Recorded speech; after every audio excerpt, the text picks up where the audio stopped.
Alemania, el motor de Europa, se está convirtiendo en un freno. ¿Qué pasa cuando Donald Trump exige a los líderes europeos que dejen de comprar petróleo ruso? ¿Estamos ante una crisis de doble moral en la política energética del viejo continente? La situación es más que complicada y las repercusiones amenazan con afectar a millones de europeos. Por ahora, por favor, suscríbete a mi canal GeoPulse, deja un me gusta en el medio del vídeo, un comentario de 7 palabras, y si lo consideras necesario, comparte este vídeo con otros. Esto apoyará mucho a mi canal. Gracias, y seguimos adelante. La economía alemana, que hasta hace poco era considerada una potencia robusta dentro de la Unión Europea, ahora se encuentra en una senda peligrosa. A medida que la recesión se instala, los líderes europeos, incluida la Cancillería de Friedrich Merz, se ven presionados por situaciones que parecen incontrolables. La imagen de Alemania como locomotora de Europa se desmorona, y la presión externa, especialmente desde Estados Unidos, solo complica aún más las cosas. Recientemente, Donald Trump, el expresidente de Estados Unidos, realizó declaraciones contundentes que dejaron a muchos en Europa estupefactos. Durante una conversación directa con los líderes de la UE, exigió que se detuvieran todas las importaciones de petróleo ruso. Su pregunta resonó con fuerza. Si ustedes están tan en contra de Rusia, ¿por qué siguen comprándole petróleo? Esta afirmación no fue un simple comentario, fue una acusación de doble moral que pone en el punto de mira las acciones y decisiones de los gobiernos europeos. A pesar de que algunos líderes europeos, como Ursula von der Leyen, intentaron defender su postura argumentando que las importaciones de petróleo ruso se han reducido significativamente desde el comienzo del conflicto, la realidad es más compleja.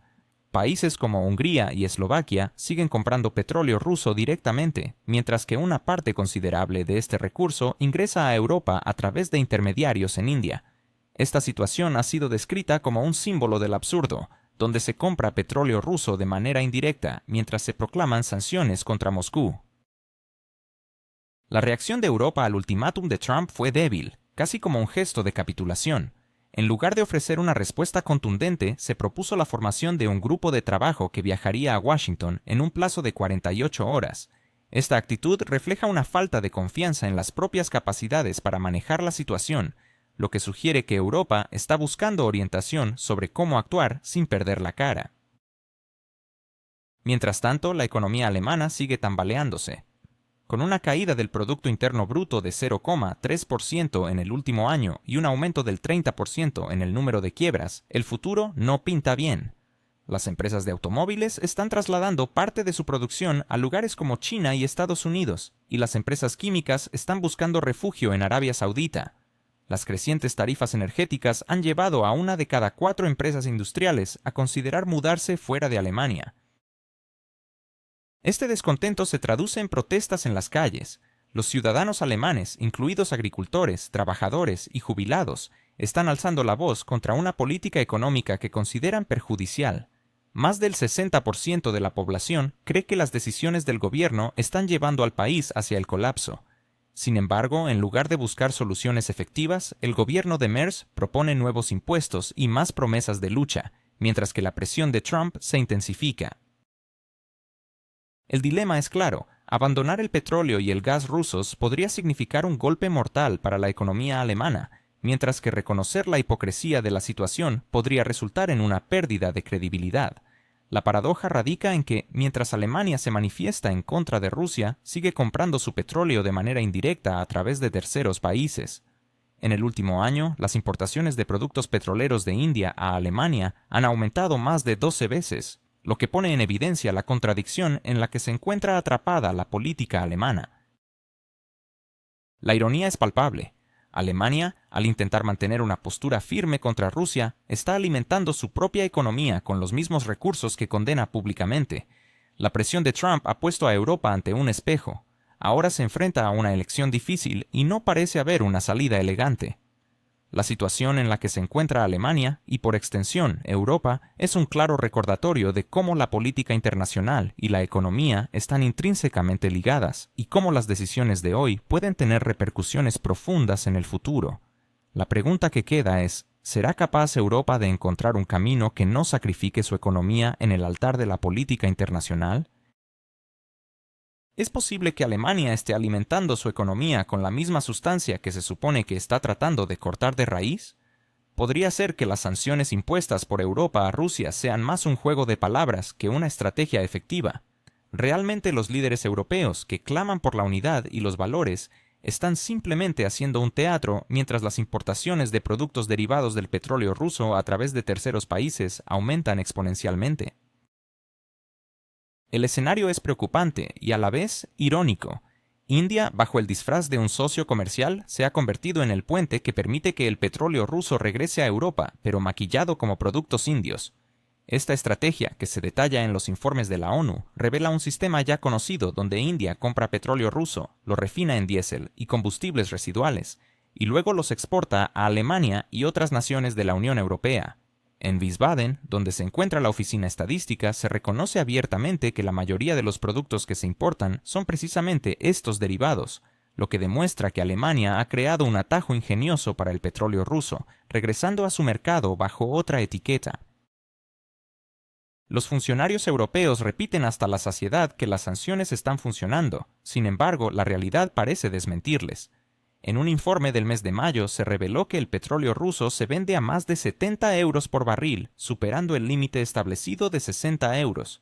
Occidente supuso que podría asfixiar el presupuesto ruso mediante una combinación de embargos y un techo de precios, confiando en tener control sobre la navegación marítima y los servicios de seguros. Pero Rusia, demostrando su capacidad de adaptación, ha reestructurado sus rutas y servicios de tal manera que ese control se ha vuelto ineficaz. Para que el techo de precios funcione, las compañías de seguros y fletadores en Occidente tendrían que reinventar completamente su sistema de acreditación, algo que resulta demasiado costoso e impráctico. Según Die Welt, Estados Unidos y la Unión Europea no han logrado privar a Rusia de sus ingresos petroleros. Washington puede permitirse ser cauteloso, ya que el dólar sigue siendo su principal herramienta de influencia y no desean socavar la confianza en él. Mientras tanto, Europa, en su afán de demostrar lealtad a ciertas naciones, está tomando decisiones que socavan su propia economía. En Bruselas, mientras se pronuncian discursos sobre valores y unidad, el importador de productos derivados del petróleo indio con base en materia prima rusa está creciendo exponencialmente. La Oficina Federal de Estadística de Alemania ha documentado que, en los primeros meses del año, las importaciones de estos productos desde India han aumentado más de 12 veces. Lo que antes era una cifra estadísticamente irrelevante, ahora se traduce en millones de toneladas. Es significativo que en este periodo, India haya alcanzado el primer lugar en cuanto a crecimiento en las importaciones de petróleo ruso, aumentando sus compras a niveles que superan con creces los de antes del conflicto. Así, la industria, el transporte y la energía alemanes siguen dependiendo del recurso ruso, aunque ahora lo obtienen en la forma de productos indios. Bloomberg destaca que, aún en la primavera, la UE propuso oficialmente terminar con las importaciones de petróleo ruso a través del oleoducto Amistad hacia Alemania y Polonia. Sonaba convincente, pero la realidad pronto se impuso. La logística de los envíos marítimos resulta más cara y las capacidades de procesamiento de la UE y las fuentes alternativas no satisfacen la demanda. Por lo tanto, Alemania se ha convertido en el mayor comprador de productos derivados del petróleo de India, que a su vez es el mayor reexportador del petróleo ruso. La situación se asemeja a una farsa. Por un lado, hay una lucha retórica contra Rusia y declaraciones rimbombantes sobre la efectividad de las sanciones. Por el otro, un aumento en las importaciones a través de terceros países, con un incremento en los precios en las estaciones de servicio europeas y ganancias récord para los comerciantes. Según Spiegel, el petróleo ruso se vende no solo por encima del techo de precios, sino también con descuentos mínimos respecto a las cotizaciones globales. Así, el mecanismo que debía convertirse en un arma estratégica de Occidente se ha convertido en un mero espejismo. Este contraste se hace especialmente evidente al observar las declaraciones públicas de los políticos alemanes. El mismo Merz pide un endurecimiento de las sanciones y un aumento del apoyo a Ucrania, afirmando que Rusia debe sufrir una derrota. Sin embargo, al día siguiente, las estadísticas revelan un crecimiento en las importaciones de productos derivados del petróleo indio. Y no son solo combustibles para tractores, sino recursos críticos para la industria alemana: metalurgia, química y logística. Sin ellos, la economía del país se verá aún más comprometida. Esto es algo que también comprenden bien en Washington. Allí prefieren proceder con cautela. Estados Unidos ha incrementado sus propias compras de materias primas rusas a través de intermediarios y promueve esquemas de redistribución de ganancias para evitar la confiscación directa de activos. Por otro lado, los europeos han tomado un camino diferente. Han declarado públicamente el fin de las importaciones, pero de hecho han creado una rendija que permite que el petróleo ruso regrese a la UE bajo la etiqueta de productos indios. Los medios alemanes, con precaución, hacen eco de que la política de sanciones está causando más daños a Alemania que a Rusia. Según el Instituto de Economía alemán, el aumento en los precios de los energéticos ha costado a la industria decenas de miles de millones de euros. Mientras Rusia mantiene sus ingresos petroleros, Alemania ha perdido competitividad y la producción de fertilizantes, aluminio, acero y vidrio está bajo amenaza, con muchas empresas reduciendo su fuerza laboral o trasladando sus operaciones al extranjero. Todo esto sucede en un contexto de discursos grandilocuentes sobre la derrota estratégica de Rusia, cuando el líder del principal partido de oposición demanda continuar con las sanciones y las estadísticas indican un aumento 12 veces mayor en las importaciones de productos derivados del petróleo indio. Parece que la política alemana ha entrado en un teatro del absurdo. Los textos de Spiegel, Die Welt y Bloomberg, publicados en los últimos meses, demuestran que el mecanismo del techo de precios y el embargo ha perdido toda eficacia. Rusia se ha adaptado, ha aumentado sus exportaciones a Asia y Europa se ha vuelto dependiente de los mismos recursos, pero ahora con costos adicionales e intermediarios. Los beneficiados han sido India, los comerciantes y los transportistas, mientras que la industria alemana y los consumidores finales asumen el costo de un diésel más caro y el aumento de precios en los bienes. Esta es la realidad en la que los lemas sobre valores y unidad coexisten con la práctica de comprar petróleo ruso a través de terceros países. Merz puede hablar todo lo que quiera sobre una derrota estratégica para Moscú, pero mientras las fábricas alemanas operen con diésel indio hecho de petróleo ruso, esta retórica suena como una mera declaración vacía. Mientras tanto, Alemania sigue comprando gas ruso, haciendo como si no estuviera ocurriendo nada extraordinario. En emisiones televisivas y comunicados oficiales, hablan de romper la dependencia energética, de reemplazar completamente las fuentes, y de que Europa ha comenzado su camino hacia un futuro verde. Sin embargo, si se observa la estadística de importación, la situación resulta no solo desalentadora, sino casi cómica. En 2024, la proporción de gas ruso en el balance europeo ha crecido, a pesar de todas las proclamaciones. Bruselas promete deshacerse del gas ruso para 2027, pero los números cuentan una historia diferente. Las importaciones se mantienen y a veces incluso aumentan, todo ello bajo el aplauso de esos mismos políticos que insisten en las sanciones. No hay secretos. En los terminales de gas licuado en Francia, Bélgica y España, el GNL ruso se descarga regularmente. Tanque tras tanque, como si fueran autobuses de línea, llegan de Sabeta entregando 175.000 metros cúbicos de gas licuado por carga. Si convertimos esto en dinero, cada entrega equivale a unos 40 millones de euros. Varias de estas entregas por semana y miles de millones llegan al presupuesto ruso, al tiempo que se acumulan en los bolsillos de los intermediarios energéticos europeos, que, en medio de la crisis energética, se sienten seguros. Berlín no se ha quedado atrás. Gazprom Alemania, ahora nacionalizada y rebautizada como SIFE, se encuentra atada a contratos a largo plazo con Rusia. La prensa alemana informa que solo en 2025 la compañía recibirá alrededor de 50 partidas de GNL ruso por un monto no menor a 2.000 millones de euros. Y esto sucede mientras los mismos políticos alemanes aseguran a la población que la dependencia ha sido destruida y que el gas ya no se utiliza como herramienta de presión. La ironía de la situación radica en que han prohibido los oleoductos, dejando solo el flujo turco, por el cual el combustible llega a los Balcanes, a Europa Central y más allá, hasta Austria y Eslovaquia. ¿Es posible que la política energética de Europa sea un teatro de absurdos? ¿Por qué, a pesar de las sanciones, Alemania sigue recibiendo gas ruso? ¿Qué hay detrás de la aparente lucha de figuras como Nikolás Zubov y Boris Davidov en este entramado? En un continente que se dibuja como defensor de valores y principios, la realidad parece desmentirlo, y el sutil juego de las potencias se torna más evidente que nunca. Las sanciones impuestas a Rusia han dejado un vacío en el discurso oficial, ya que se han omitido las restricciones al gas licuado, dejando una sorprendente laguna que permite continuar con las importaciones. El gas que debería haber sido destinado a India aparece de repente en los almacenes de Alemania. Los barcos identificados por los periodistas europeos, como los de Zubov y Davidov, continúan navegando, transportando millones de metros cúbicos de combustible, como si la situación no fuera insostenible. En este escenario, la reacción de algunos políticos se vuelve patética. Mientras unos abogan por prohibir urgentemente las importaciones de gas ruso, citando los ingresos récord de Moscú, otros justifican su pragmatismo, apelando a la necesidad de estabilidad en los precios. Al mismo tiempo, resuenan llamados a acelerar la transición hacia fuentes de energía renovables, aunque nadie ofrece un plan coherente para reemplazar millones de metros cúbicos de gas. La Comisión Europea se jacta de haber reducido la dependencia del gas ruso del 35% al 15%, pero oculta que estos 15 representan un valor monetario más alto que los anteriores 35, debido a un aumento desmesurado de los precios. La situación de Japón se presenta como un contraste notable. Esta nación, que también respaldó las sanciones, logró en silencio un permiso de Washington para continuar comprando gas del proyecto Sakhalin-2.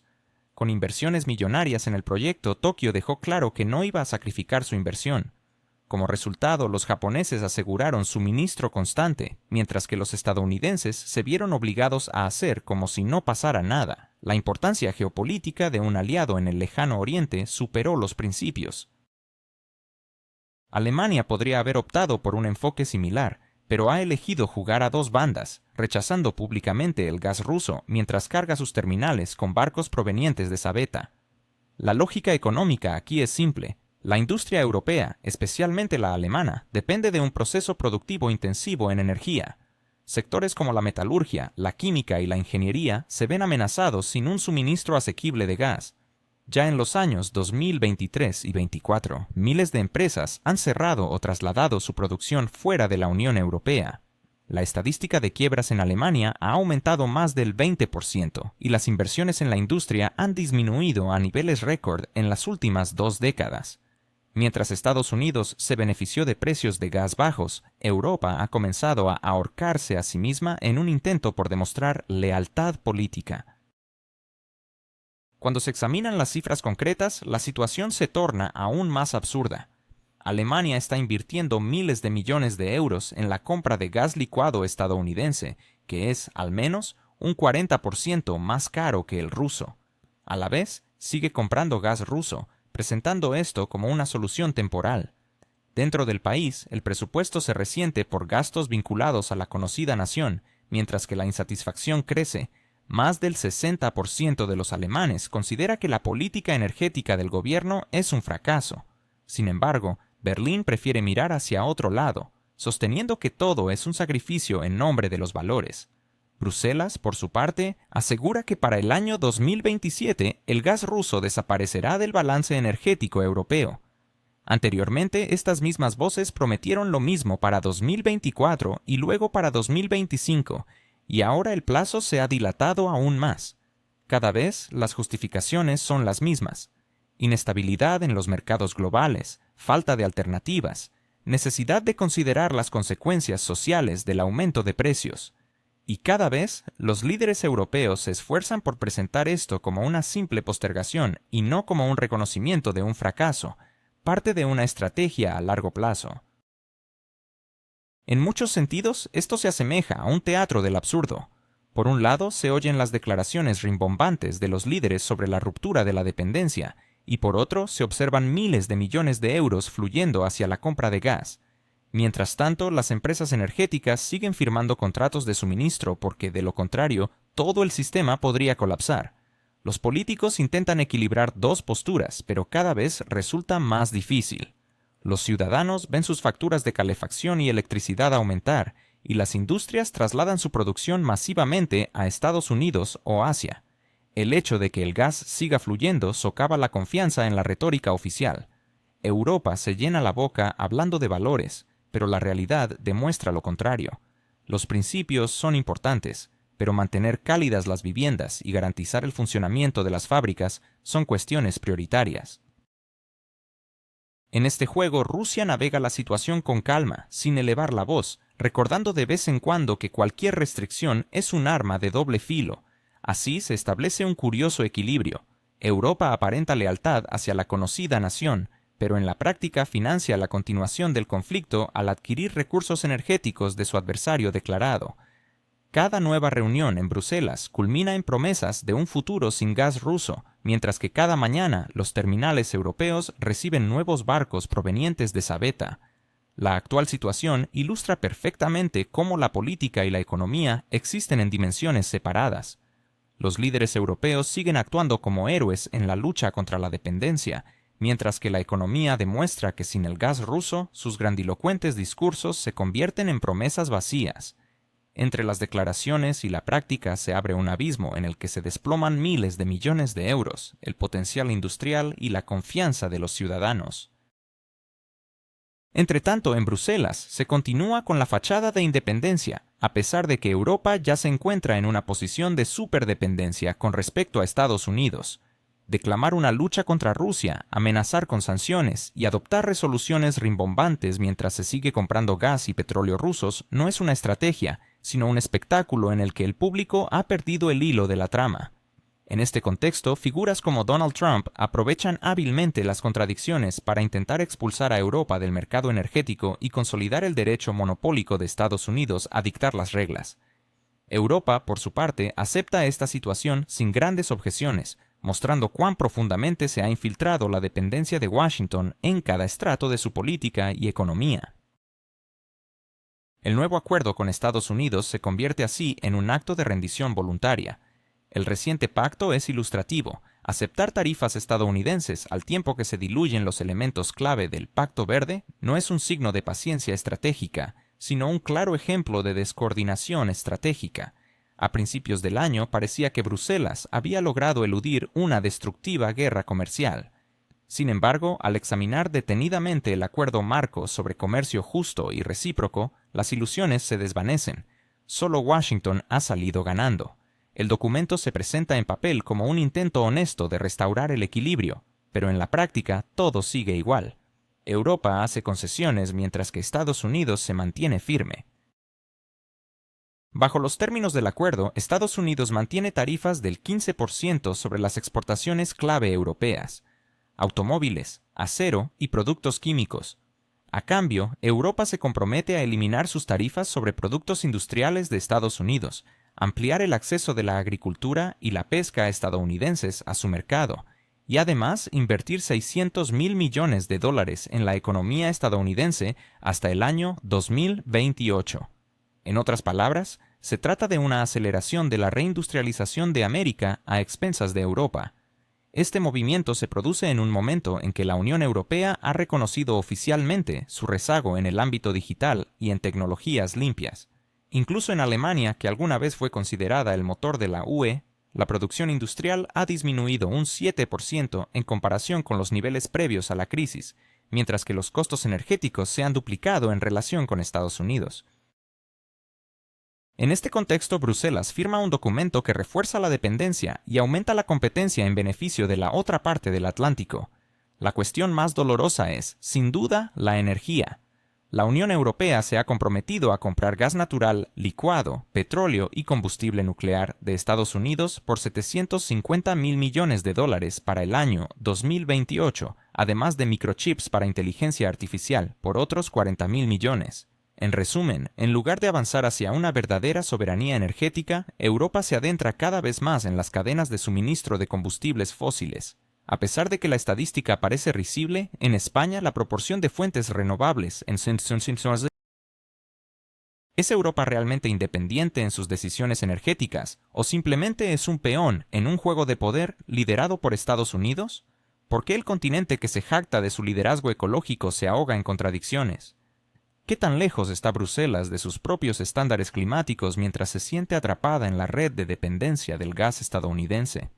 En esta compleja trama de intereses, la verdad es más inquietante de lo que parece. Europa, en su búsqueda de una transición verde, se encuentra en una encrucijada.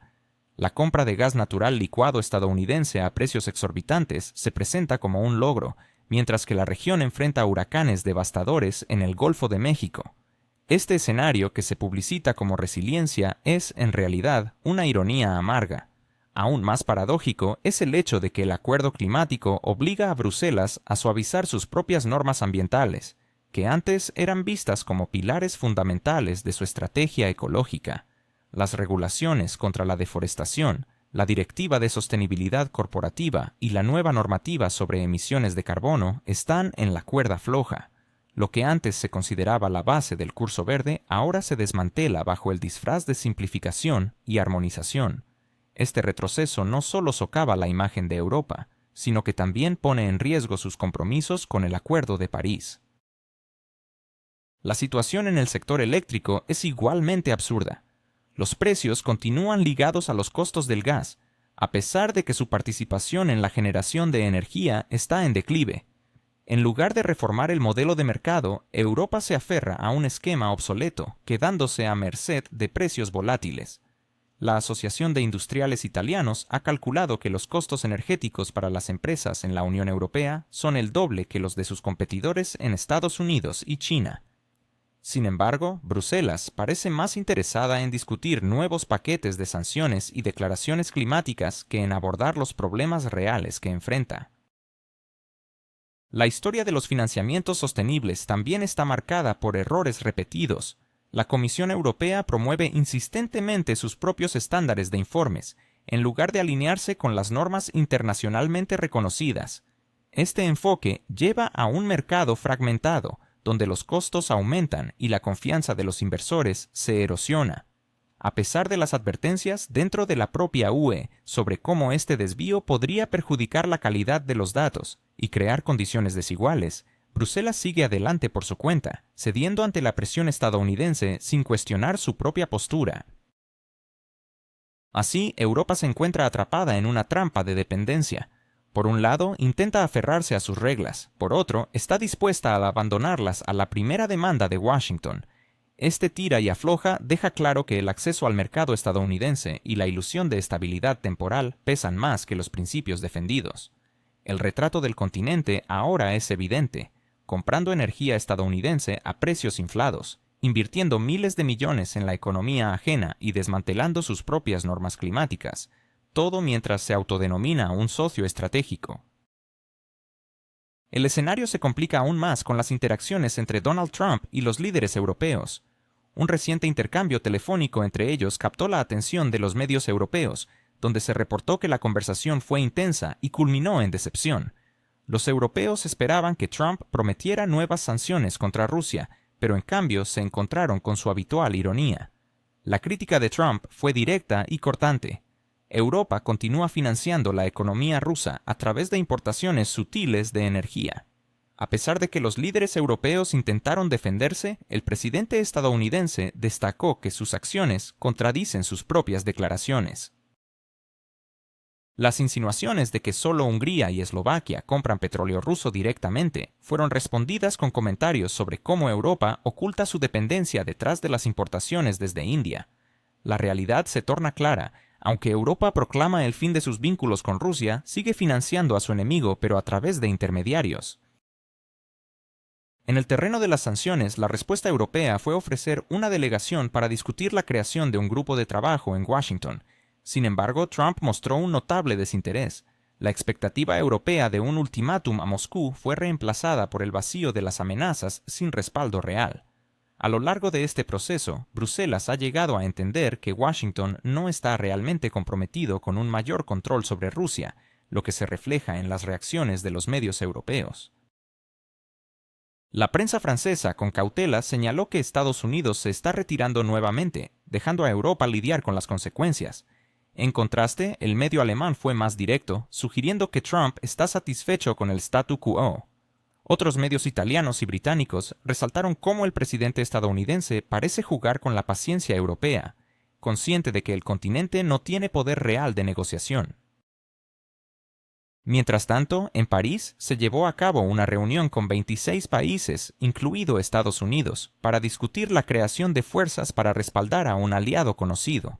Sin embargo, la formulación de estos planes fue ambigua y llena de incertidumbre. Quedó claro que, a pesar del escepticismo y la fatiga, los países europeos siguen intentando aparentar actividad para mantener la ilusión de participación. Durante la reunión surgieron preguntas sobre quién asumiría los costos y qué países realmente enviarían tropas. Los resultados fueron previsibles: promesas vacías acompañadas de desacuerdos significativos. En resumen, Europa se enfrenta a un futuro incierto, atrapada entre su deseo de independencia y la presión constante de Estados Unidos. La narrativa de liderazgo ecológico se quiebra ante la realidad de una profunda dependencia energética, y las promesas de autonomía se desvanecen bajo la sombra de una relación desigual.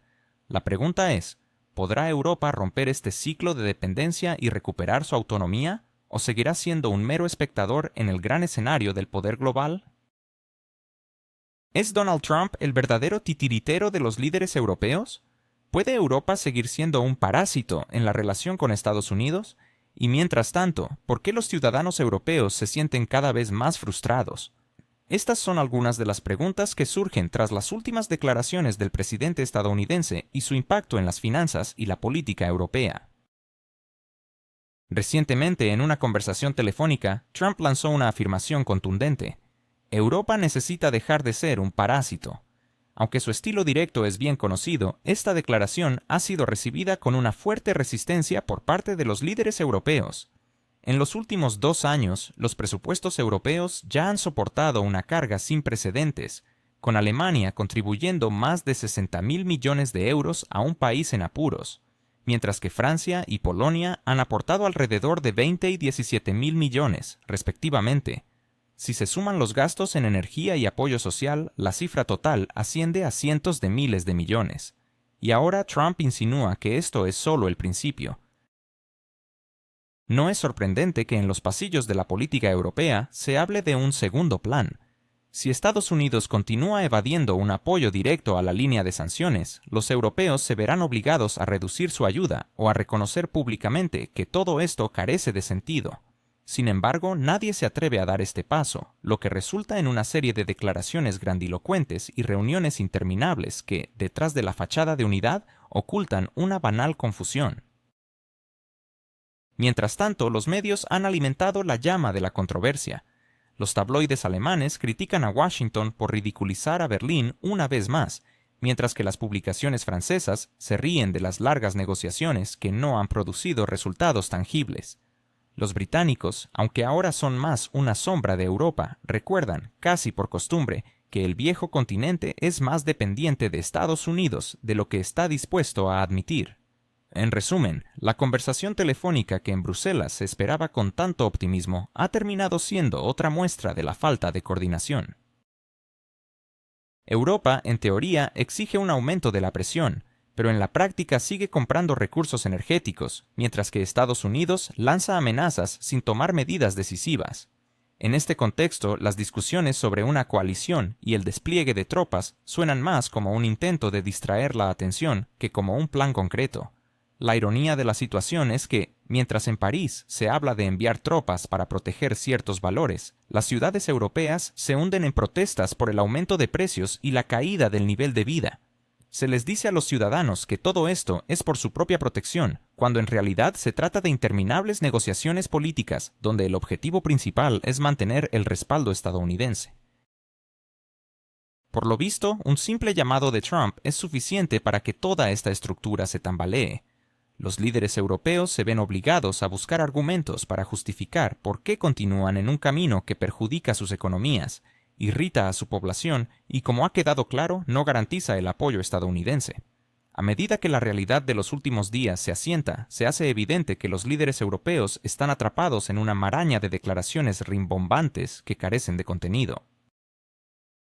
Mientras tanto, Putin, en el Foro Económico del Este, en Vladivostok, dejó claro que cualquier fuerza extranjera en un país específico antes de la firma de acuerdos será considerada un objetivo legítimo. Aunque su formulación es cautelosa, fue pronunciada justo cuando los líderes europeos comenzaron a discutir la posible llegada de tropas para mantener la paz futura. Macron hizo un anuncio solemne: 26 países están dispuestos a contribuir, incluso mediante el despliegue de fuerzas, pero rápidamente añadió que aún no hay detalles concretos, es decir, se han hecho promesas, pero nadie sabe exactamente qué se hará. Putin subrayó que tales acciones solo serían posibles tras la conclusión de un acuerdo de paz. Antes de eso, cualquier contingente extranjero se convierte en un factor de riesgo, y Moscú ya ha dejado clara su postura. Además, la propuesta de reunirse en Moscú con el presidente de ese país fue expresada sin ambigüedades, sugiriendo que el mejor lugar para tales negociaciones es la capital de la Federación Rusa, la ciudad heroica de Moscú. Pero la respuesta fue la habitual: inaceptable. El ministro de Relaciones Exteriores de ese país se deshizo de tales iniciativas en las redes sociales. En ese momento, la prensa europea intentaba equilibrar sus interpretaciones. The New York Times destacó que el presidente ruso había definido objetivos legítimos. Financial Times mencionó la creciente inquietud en las capitales europeas, mientras que Le Monde insinuó que Putin había frustrado la idea de negociaciones directas promovida por Trump. El resultado es una paradoja. Una parte dice «vengan», mientras que la otra responde «eso socava las negociaciones». En la cumbre de París, Macron asumió nuevamente el papel de organizador principal. Afirmó que los aliados europeos deben mostrar unidad y estar listos para cualquier forma de apoyo. Sin embargo, ni Berlín ni Roma se apresuraron a especificar quién enviaría tropas y cuántas. Alemania se limitó a emitir declaraciones generales sobre la necesidad de contención y solidaridad europea, mientras que Italia recordaba en privado que tenía suficientes problemas económicos propios. Al final, se traduce en 26 países en papel y cero preparación en la práctica. En Vladivostok, Putin abordó el tema de otra manera.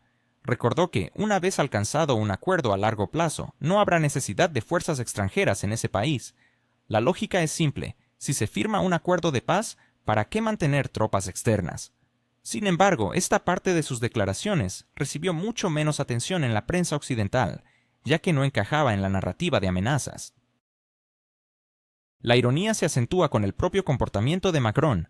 Al anunciar la disposición de 26 países, sabe perfectamente que ninguno de ellos está ansioso por enviar tropas. Para París es un juego conveniente de liderazgo, especialmente ante la caída de su popularidad interna. Según las últimas encuestas, la confianza en Macron no supera el 30%, y mostrar una postura firme en el ámbito internacional sigue siendo la única forma de mantener la imagen de un presidente decidido. Por el contrario, Putin ha apostado por el pragmatismo. Su visita a Vladivostok estuvo acompañada de reuniones con empresarios, donde se discutió el desarrollo del Lejano Oriente y la expansión de la cooperación con China. Antes de eso, realizó un viaje de 4 días a Pekín, donde se reunió con Xi Jinping, Kim Jong-un y otros líderes de la región. Los medios occidentales se apresuraron a calificar esta serie de encuentros como una demostración de un frente antioccidental. Sin embargo, en la retórica de Putin resonaba un mensaje distinto. Rusia está abierta a la cooperación económica no solo con Asia, sino también con empresas estadounidenses, incluyendo proyectos en el Ártico y Alaska. Esta parte fue especialmente significativa. Putin enfatizó que Estados Unidos es parte objetiva de la región del Asia-Pacífico y muchas corporaciones estadounidenses todavía están interesadas en Rusia.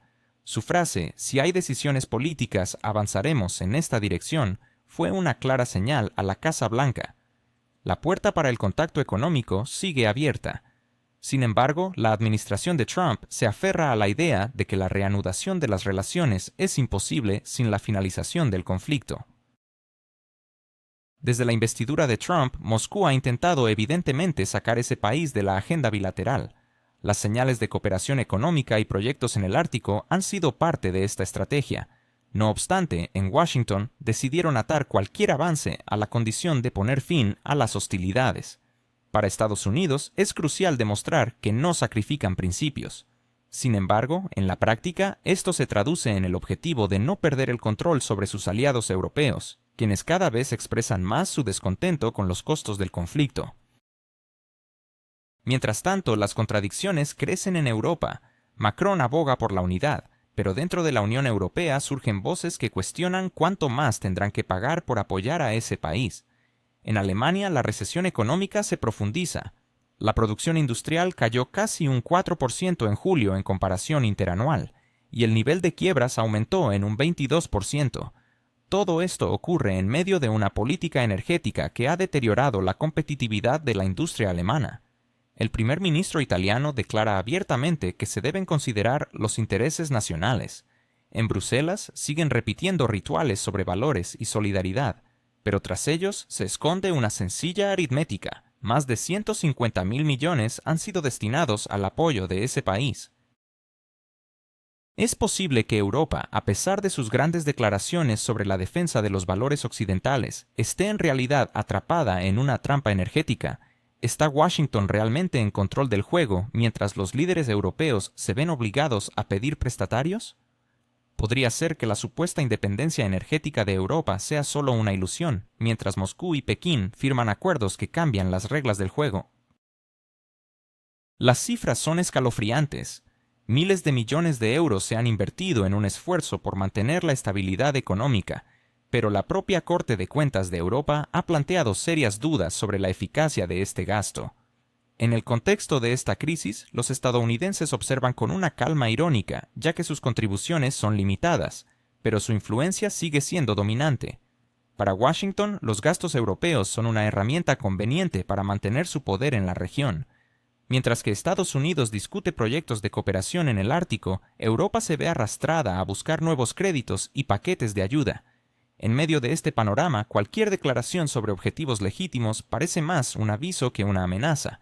Moscú deja claro que no se puede jugar indefinidamente con el despliegue de contingentes y esperar mantenerse al margen.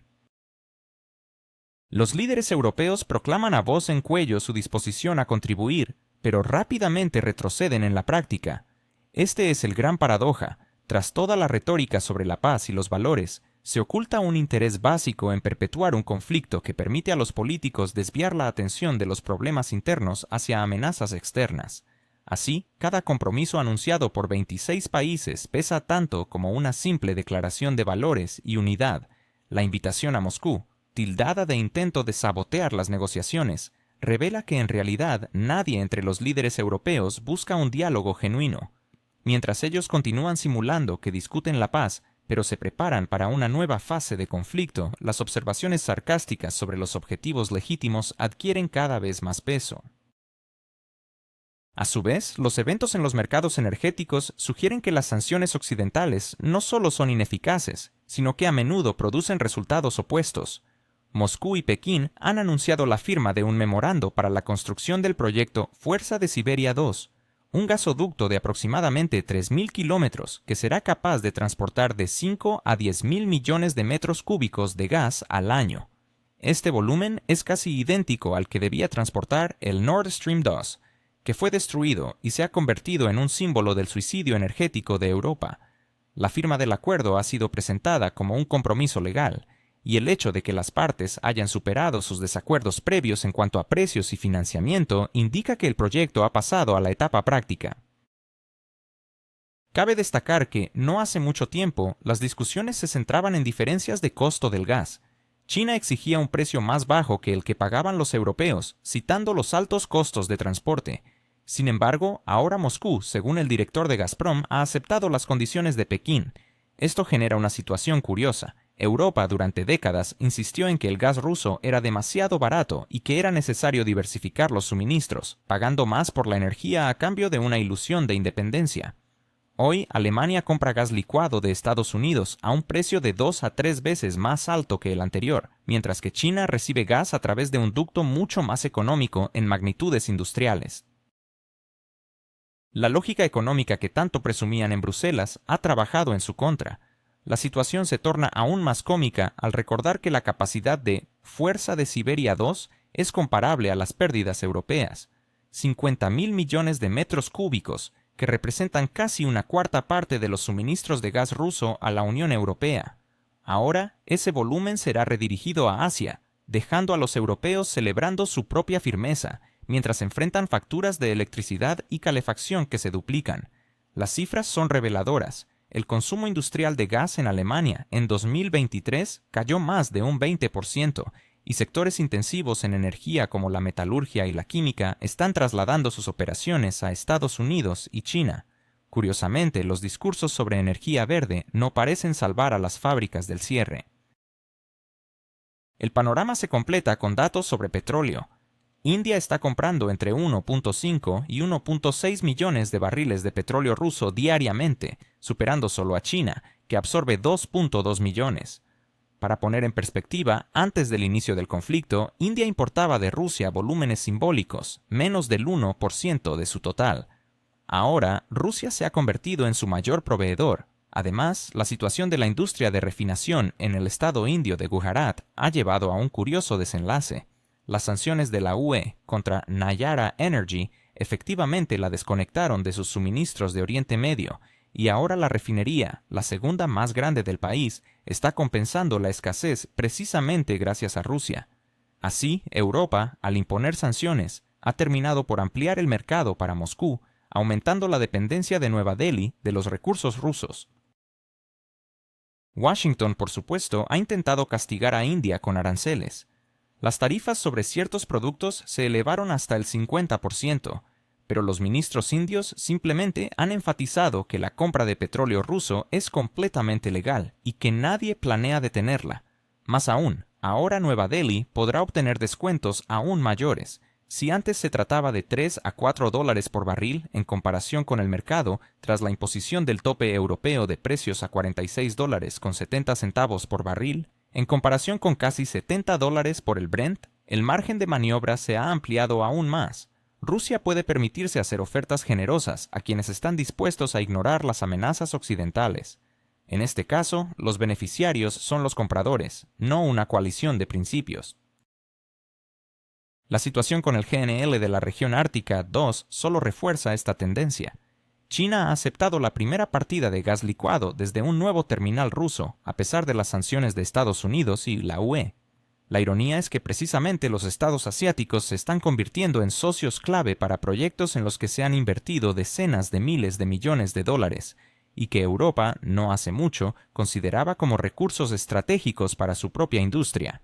Ahora, esos suministros se dirigen hacia el este, mientras los políticos europeos anuncian con satisfacción la disminución de la dependencia. Sin embargo, omiten mencionar que, paralelamente, su dependencia del GNL estadounidense está en aumento, con precios que son el doble de los anteriores y una infraestructura que apenas puede hacer frente a la demanda. Así se presenta un paradoja.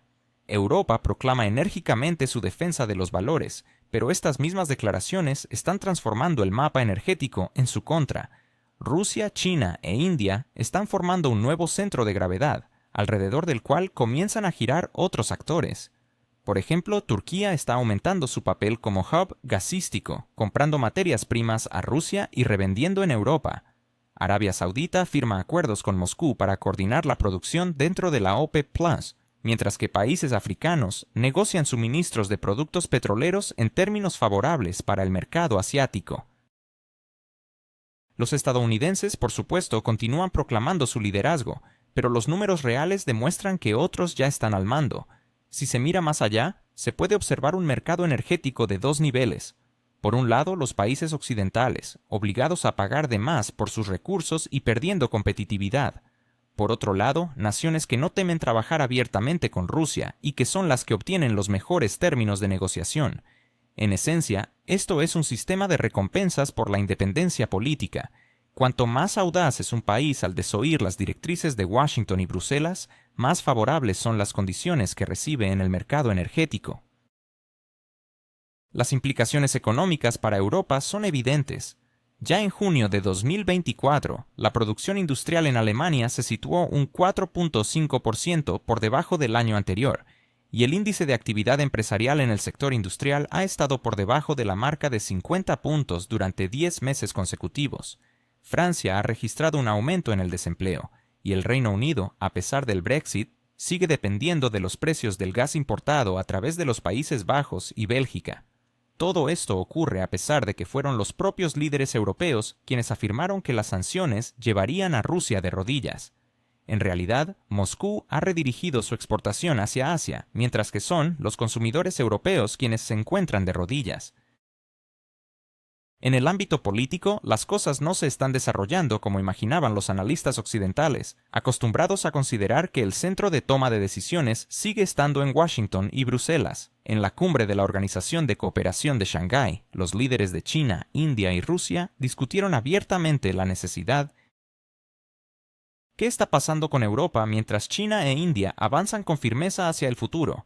Es posible que los líderes europeos estén jugando un papel secundario en un escenario global donde la energía dictará el éxito o el fracaso.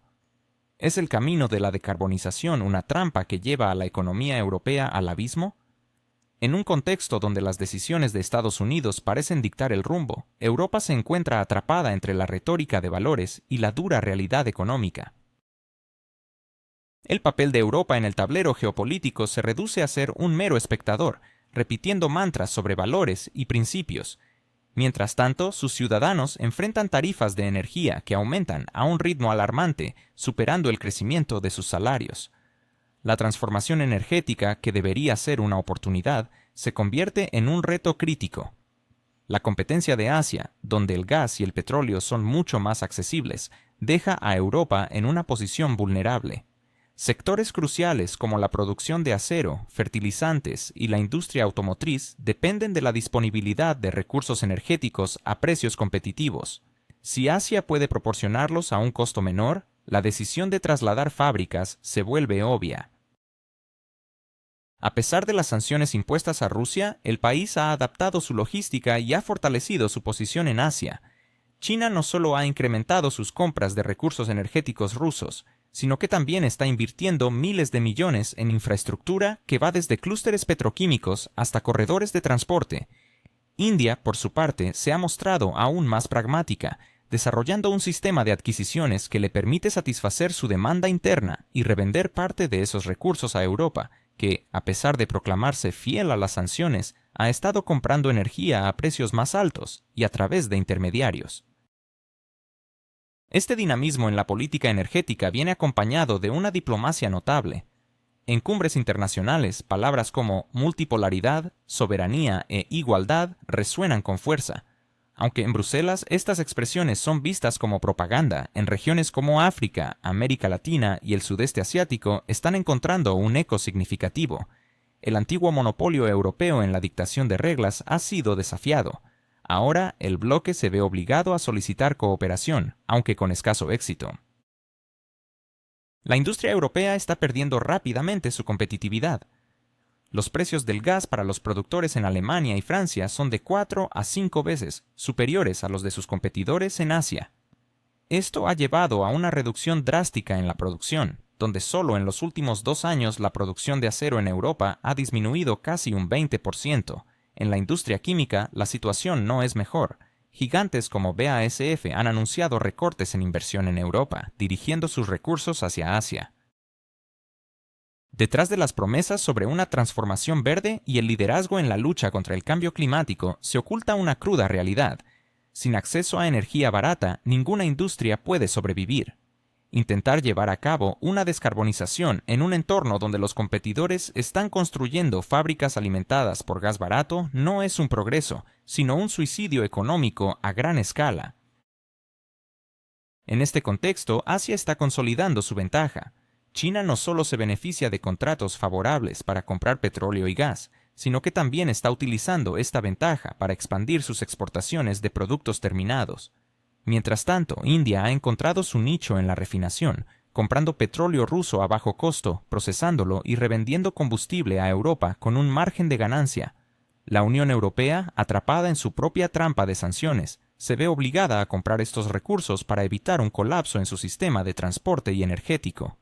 Este ciclo de suministro se ha convertido en un símbolo de la absurda política de sanciones, donde el dinero se gasta, la economía se desmorona y el efecto sobre Moscú es mínimo. Desde Washington, la situación europea se observa con distancia. La economía de Estados Unidos se beneficia del acceso a sus propios recursos energéticos a bajo costo y al mismo tiempo se beneficia del caos que enfrentan sus aliados. Las fábricas que cierran en Europa se trasladan a Estados Unidos, donde la electricidad es más barata, el gas 3 veces más accesible y el gobierno ofrece subsidios bajo la ley para reducir la inflación. De esta manera, Europa, al apoyar las sanciones y romper lazos con Rusia, está, de hecho, financiando la industria estadounidense. Mientras tanto, Bruselas se aferra a sus retóricas de solidaridad y defensa de la democracia. Sin embargo, detrás de estas palabras se oculta una profunda problemática social. Millones de europeos están enfrentando facturas de electricidad y calefacción que aumentan más rápido que sus ingresos. En Alemania, el año pasado, el número de hogares incapaces de pagar sus cuentas de servicios públicos a tiempo aumentó casi un 30%. En Francia, el gobierno se vio obligado a implementar compensaciones de emergencia para evitar protestas. En Italia y España, la crisis energética ha sido una de las principales causas de la caída de los índices de aprobación de los partidos en el poder. Mientras tanto, en Asia, crece la convicción de que un nuevo orden internacional no es solo un lema, sino una meta alcanzable.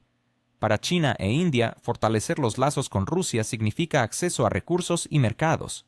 Para Rusia, representa una oportunidad para diversificar sus exportaciones y reducir su dependencia de Europa.